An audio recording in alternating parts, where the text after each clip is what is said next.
안녕하세요. 잼 스튜디오의 잼입니다. 오늘은 알파 6400 기능에 대해서 한번 살펴보려고 합니다.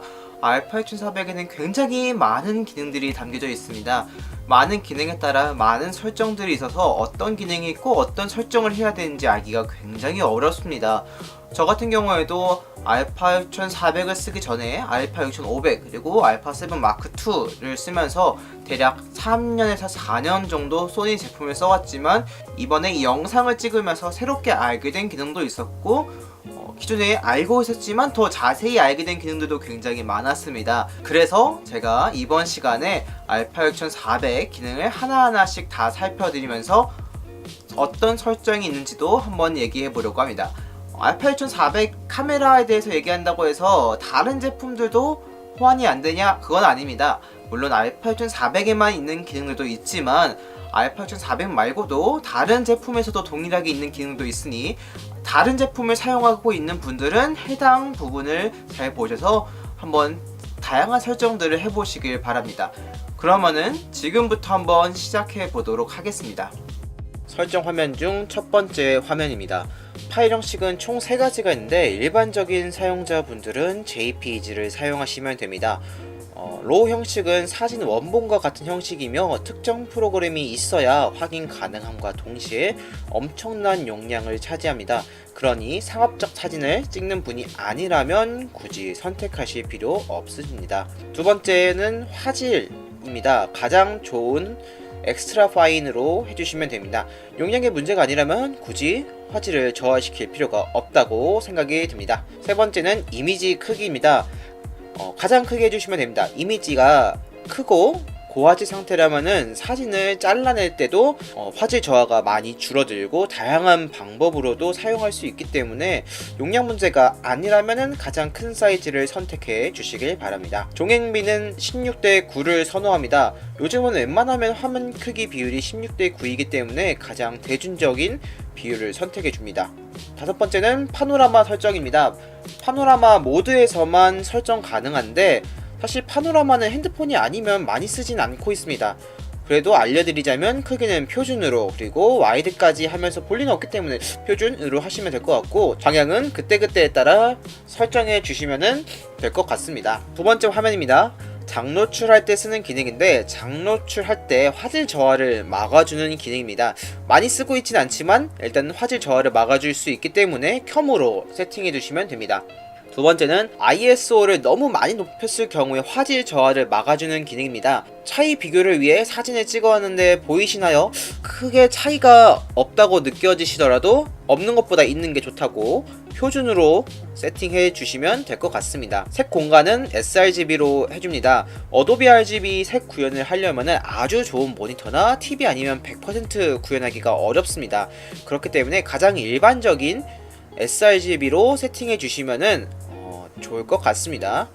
그리고 상업적인 사진을 쓰시거나 고가의 장비가 있으신 분들은 어도비 RGB로 선택하셔도 좋을 것 같습니다. 네 번째는 렌즈 보정입니다. 카메라가 렌즈에 따라 자동적으로 보정해 주기 때문에 따로 굳이 설정하실 필요는 없을 것 같습니다. 세 번째 화면입니다. 오토 모드일 때 설정할 수 있는 기능인데 저는 오토를 아예 쓰지 않아서 따로 설정하진 않지만 오토를 쓰시는 분들은 인텔리전트와 프리미엄 둘 중에 하나를 선택하셔서 사용하시면 좋을 것 같습니다. 두 번째는 SCM 모드일 때만 사용할 수 있는 설정입니다. SCM 모드일 때 카메라가 미리 설정된 상태로 여러분들이 다양하게 찍으실 수 있는 오토 모드 있는데 저는 오토 모드를 사용하지 않아서 따로 설정하진 않지만 사용하시는 분들은 필요에 따라서 필요한 기능들을 사용하시면 좋을 것 같습니다. 자동 이미지 추출은 오토 모드일 때 쓰는 기능인데 사실 앞서 계속 말씀드렸지만 제가 오토 모드를 잘 쓰지 않기 때문에 따로 찾아봤지만 잘은 모르겠네요. 잘은 모르겠는데 크게 중요한 기능은 아니라고 판단이 됩니다. 그 다음에 드라이브 모드 같은 경우에는 단일 사진, 연속 사진, 타이머 같은 기능을 설정해주는 곳입니다. 가장 많이 쓰는 것은 단일, 연속, 타이머 기능을 가장 많이 쓰고 있습니다. 나머지 기능들은 카메라에서 과노출, 적정 노출, 저노출 사진을 찍어주는 모드인데 일반적으로 사실 크게 쓰실 일은 없을 것 같습니다. 물론 이 기능을 애용하시는 분들도 있겠지만 저 같은 경우는 굳이 사용하진 않고 있습니다. 만약에 자신이 빛 노출에 자신이 없을 경우에는 나머지 이 기능들을 쓰시면 유용하게 쓰실 수 있을 것 같습니다. 다섯 번째는 드라이브 모드 중에서 브레이크 촬영을 할 때 적용되는 기능인데, 찍히는 시간 간격이라든지 노출 순서라든지 것들을 정할 수 있는 설정이 되겠습니다. 그 다음에는 타임랩스에 관한 기능입니다. 타임랩스에 관한 기능은 제가 추가적인 영상을 만들어서 조금 더 자세하게 설명을 해드리도록 하겠습니다. 네 번째 화면입니다. 네 번째 화면은 MR 모드에 관한 설정들인데, 사용자가 임의로 설정한 값들을 저장하여 필요할 때마다 저장하거나 불러올 수 있는 설정들입니다. 저는 필요에 따라 제가 직접 조절하기 때문에 사용한 적은 없지만, 다양한 환경에서 찍는 분들에게 조금이라도 시간을 더 절약해 줄 수 있는 기능이라 생각이 됩니다. 필요하신 분들은 설정을 하셔서 저장을 하신 다음에 사용하시면 될 것 같습니다. 다섯 번째 화면입니다. 첫 번째는 초점 모드입니다. 자동 또는 수동으로 선택을 하면서 여러가지 환경에서 이 포커스를 맞추는 기능들에 대한 것들인데, 제가 가장 많이 쓰는 거는 FA, A, MF 이렇게 두 가지를 가장 많이 사용하고 있습니다.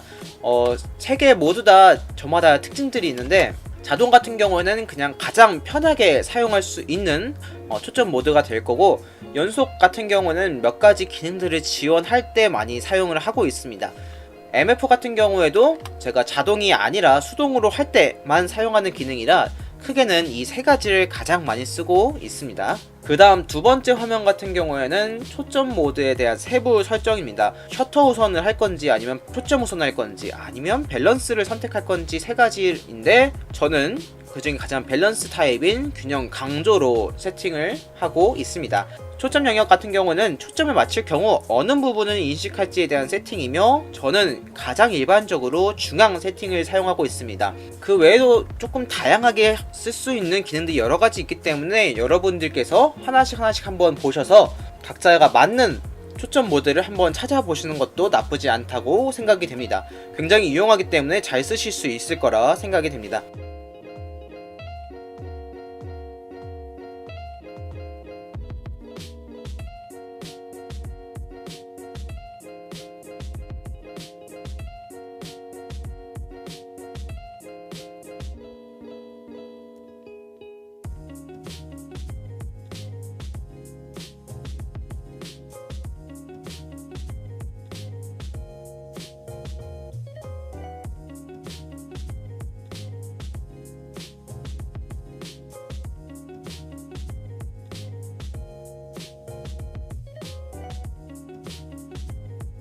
네 번째는 초점 영역 제한에 관한 얘기입니다. 제한은 말 그대로 제한을 걸어두는 거기 때문에 딱히 건드리지 않고 저는 기본 설정값을 해놓은 상태로 있습니다.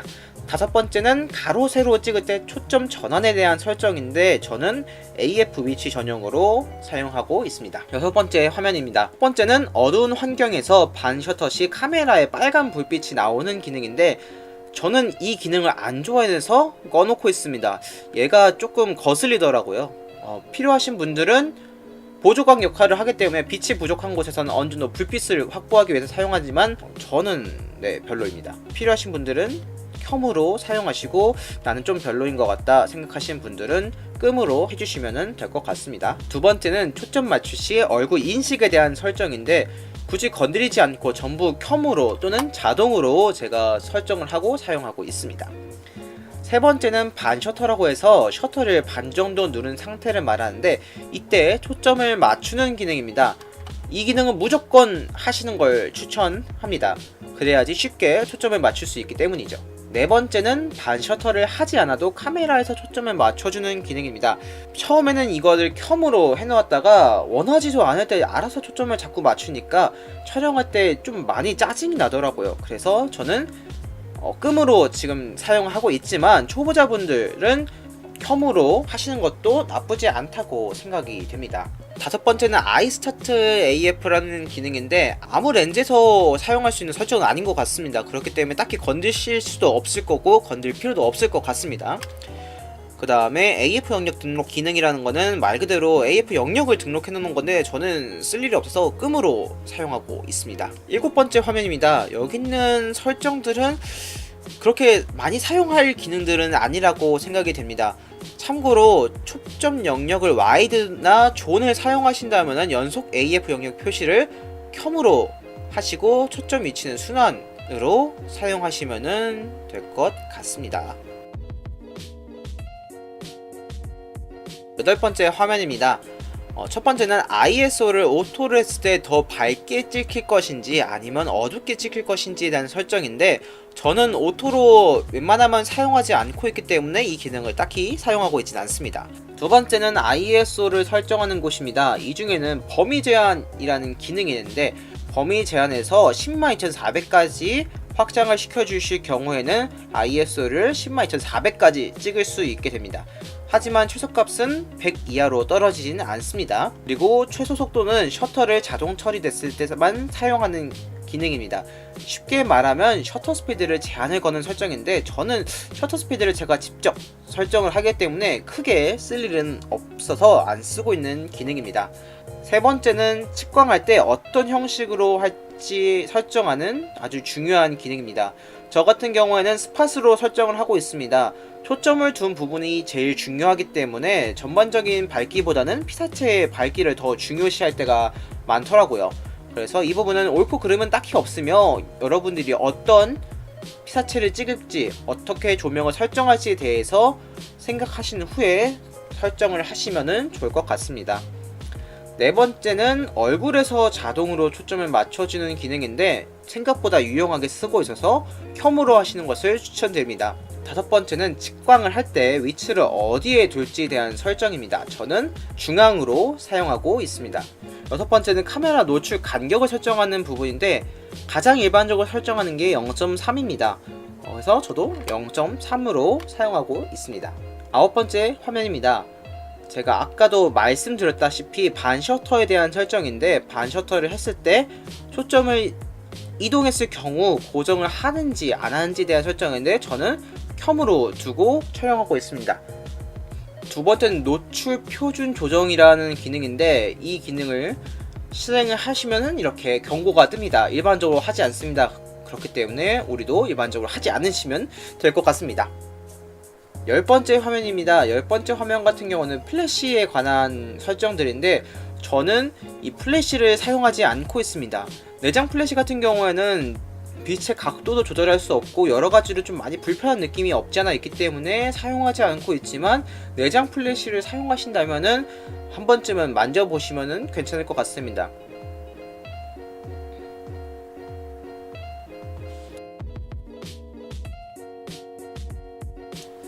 11번째 화면입니다. 첫 번째는 화이트 밸런스라고 해서 카메라의 색온도를 조절하는 기능입니다. 일반적인 경우에서는 자동으로 사용하고 있지만, 상업적인 경우나 특별한 경우에서만 전 사용자 설정으로 설정해주고 있습니다. 두 번째는 화이트 밸런스를 자동으로 할 경우 우선순위를 어떻게 할지에 대한 기능인데, 저는 표준으로 사용하고 있습니다. 세 번째 기능입니다. 세 번째 같은 경우에는 저도 굉장히 잘 쓰고 있는 기능입니다.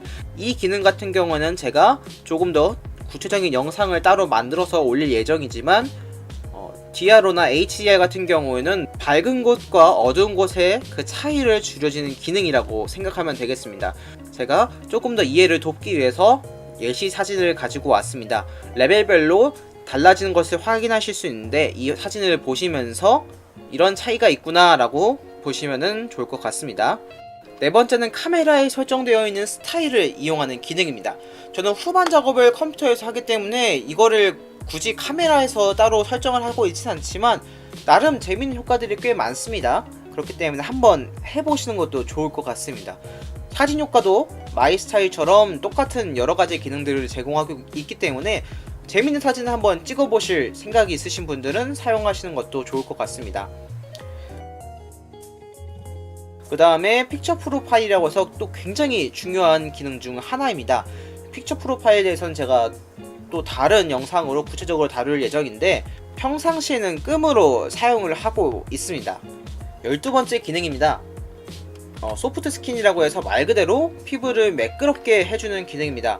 무조건 사용하시는 것은 추천드리지 않습니다. 굉장히 부자연스러운 화면들이 나올 수 있기 때문에 무조건 사용하시기보다는 필요에 따라서 적절히 사용하시는 것을 추천드립니다. 두 번째는 반 셔터를 했을 경우 화이트 밸런스에 대한 설정인데, 초점을 이동하는 경우 고정을 시킬지 말지에 대한 기능인데 저는 반 셔터로 해두었습니다. 13번째 화면입니다. 수동 초점일 경우 확대해서 초점이 맞는지 조정할 수 있는 그런 기능인데, 수동 초점이 힘드신 분들은 자동적으로 확대해줘서 꽤 편리하게 사용하실 수 있을 것 같습니다. 두 번째 같은 경우는 첫 번째 기능에 대한 부가적인 설정들입니다. 확대를 했을 경우 시간을 조정하는 것, 배율 조정, 부분 확대 같은 설정들인데, 첫 번째 기능을 이용하신 분들은 추가적인 설정을 하시면 좋을 것 같습니다. MF표 도우미는 초점 확대 기능에 들어가서 확인하는 기능이 아니라 수동 초점을 했을 경우 초점 링을 돌렸을 때 자동적으로 확대를 해주는 기능입니다. 저는 끔으로 사용하고 있는데, 필요하신 분들, 초보자분들 같은 경우에는 나름 유용하게 사용할 수 있을 거라 생각을 합니다. 피킹 설정이라는 기능이 있습니다. 이것도 제가 따로 추가적인 영상을 만들 예정인데, 제가 유튜브 올렸을 때 카메라 하면서 이상한 빨간 반점 같은 게 생기는 걸 종종 보셨을 겁니다. 얘가 이 피킹 설정에 관한 기능들인데, 초점이 맞는 곳에서는 빨간 불빛을 만들어주는 기능입니다. 굉장히 유용합니다. 그렇기 때문에 저는 굳이 초점 확대 기능을 안 쓰고 이 기능을 통해서 조금 더 편리하게 사용하고 있습니다. 14번째 화면입니다. 인물 사진 찍을 때 카메라가 등록된 얼굴을 초점을 맞춘다든지 웃을 때 찍게 도와준다든지 그런 기능인데 저는 사용하지 않고 있습니다. 필요에 따라 사용하시면 좋을 것 같습니다. 네, 이제 첫 번째 거는 전부 다 완료를 했습니다. 그래서 두 번째 화면으로 넘어가서 설명을 더 해보도록 하겠습니다.